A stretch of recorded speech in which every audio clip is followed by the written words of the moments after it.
Hello everyone, welcome back to my YouTube channel Meenu blogs. तो कैसे हो आप सभी? आई होप आप सभी अच्छे होंगे, ठीक-ठाक होंगे और अपना अच्छे से ख्याल रख रहे होंगे। और आप सभी को हरे कृष्णा, राधे राधे।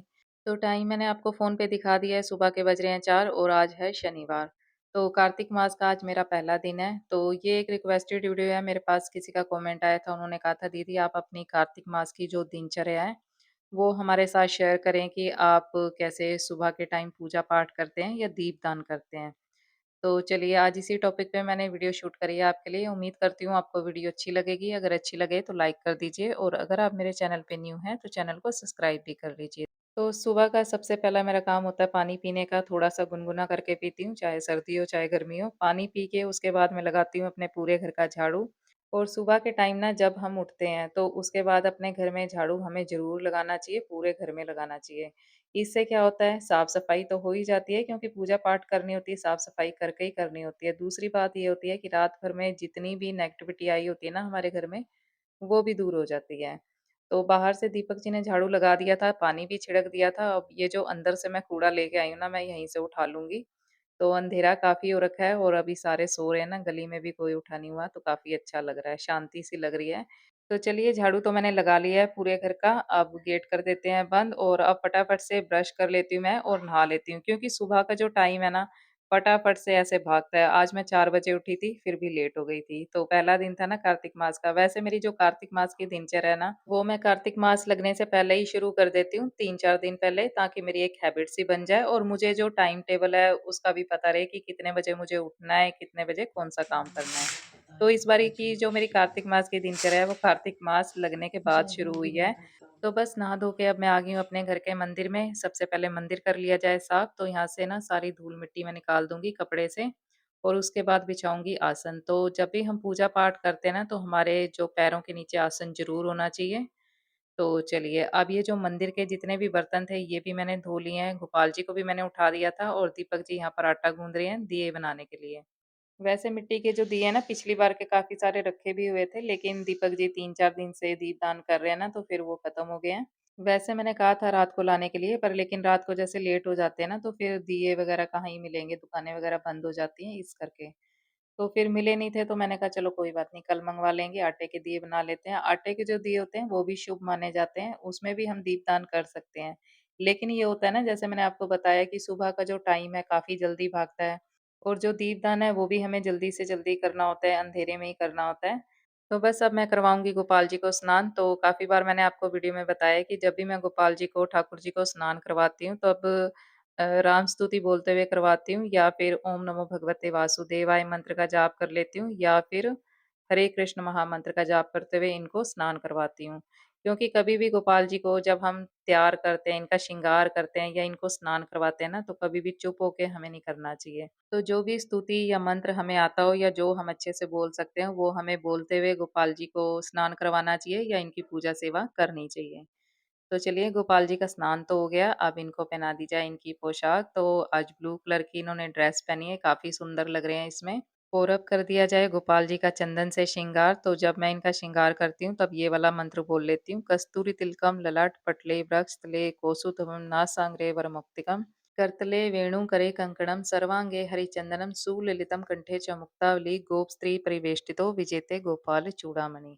तो चलिए गोपाल जी का श्रृंगार हो गया, तिलक मैंने इनको लगा दिया, अपने भी लगा लिया है और ये जो जल है मैंने लोटे में डाल के रख दिया है, ये जाएगा तुलसी जी में और अब इनको पहना दिए जाएँ इनके हार और दे दी जाए बाँसुरी। तो क्योंकि कार्तिक मास में दामोदर स्वरूप की पूजा की जाती है हमारे बाल गोपाल की और दीपदान भी किया जाता है उनके सामने। और दामोदर अष्टकम अगर हमें आता हो तो हमें ज़रूर बोलना चाहिए दीपदान करते टाइम, लेकिन ये है कि मुझे तो याद नहीं है। पर मैं क्या करती हूँ फ़ोन पे लगा लेती हूँ। दामोदर अष्टकम अगर हमें पढ़ना बोलना ना आता हो ना तो हमें सुन लेना चाहिए। क्योंकि सुनने का भी काफ़ी महत्व है, चाहे कथाएँ हों, चाहे दामोदर अष्टकम हो या स्तुति हो भगवान की। तो चलिए अब दीपदान करते हैं दामोदर भगवान को। और कहते हैं कि कार्तिक मास में हमें ज़्यादा से ज़्यादा दीपदान करना चाहिए, तो ज़्यादा हम अगर ना भी कर सकें, कम से कम 1 दिया हमें रोज़ जगाना चाहिए गोपाल जी के सामने। तो क्योंकि गोपाल जी के सामने अगर हम 1 भी दिए का दान करते हैं, तो हमारे जो गोपाल जी हैं ना, इतने दयालु हैं, जो भी हमसे पाप-ताप हुए होते हैं, जाने में, अनजाने में, तो वो हमारे दूर करते हैं। तो चलिए दामोदर भगवान के सामने मैंने दीपदान कर दिया है और उनसे प्रार्थना करी है कि गोपाल जी दीपदान स्वीकार करें। तो चलिए एक मिट्टी का दिया रखा था वो मैंने जगा दिया है। अब ये जो आटे वाले दिए बनाए हैं इनको भी जगा लेते हैं और चलते हैं छत पर। तो दिन तो आप देख ही रहे हो काफ़ी अच्छे से निकल गया है। सूरज देवता जी ने फिलहाल अभी दर्शन तो नहीं दिए हैं। तो ये अभी 4 बजे उठने के बाद इतना टाइम हो गया है और अब आप अंदाज़ा लगा ही सकते हो कि कार्तिक मास में हमें कितनी जल्दी उठना चाहिए। तो अब मैं सोच रही हूँ कि साढ़े 3 बजे उठा करूँ क्योंकि साढ़े 3 बजे उठूँगी ना तो तब जाके मेरी जो रूटीन है कार्तिक मास की सही बैठेगी। तो क्योंकि जो सुबह हम दीपदान करते हैं ना वो हमें अंधेरे में ही करना चाहिए यानी कि तारों की छाँव में। तो चलो कोई बात नहीं आज पहला दिन था लेट हो गए थोड़ा-सा और बस तुलसी महारानी के सामने भी मैंने दीपदान कर लिया है, परिक्रमा भी कर लिया है और अब मैं आ गई हूँ नीचे करेंगे गोपाल जी की आरती। कुंज बिहारी की श्री गिरधर कृष्ण मुरारी गले में वैजंती माला बजा। तो अब आप देख ही रहे हो कि सुबह 4 बजे उठने के बाद भी कितना टाइम हो गया है। तो क्योंकि ये होता है ना कि मुझे आपके लिए वीडियो भी शूट करनी होती है, उसमें भी टाइम लगता है। तो इस करके मेरे लिए तो ये टाइम ठीक नहीं रहेगा, इससे जल्दी उठना पड़ेगा और कार्तिक मास में तो वैसे भी हम सभी को जल्दी से जल्दी उठना चाहिए। कम से कम क उठने वाले तो 3 बजे भी उठते हैं, लेकिन साढ़े 3 बजे उठेंगे तब भी चलेगा। और अब मैं पढ़ूँगी भगवद गीता का 1 अध्याय, तो भगवद गीता भी हमें कार्तिक मास में ज़रूर पढ़नी चाहिए। 1 अध्याय कम से कम, वैसे तो पढ़ने वाले पूरी बुक भी पढ़ते हैं, पूरे अध्याय पढ़ते हैं 18 के 18, लेकिन कम से कम 1 अध्याय तो ज़रूर पढ़ना चाहिए।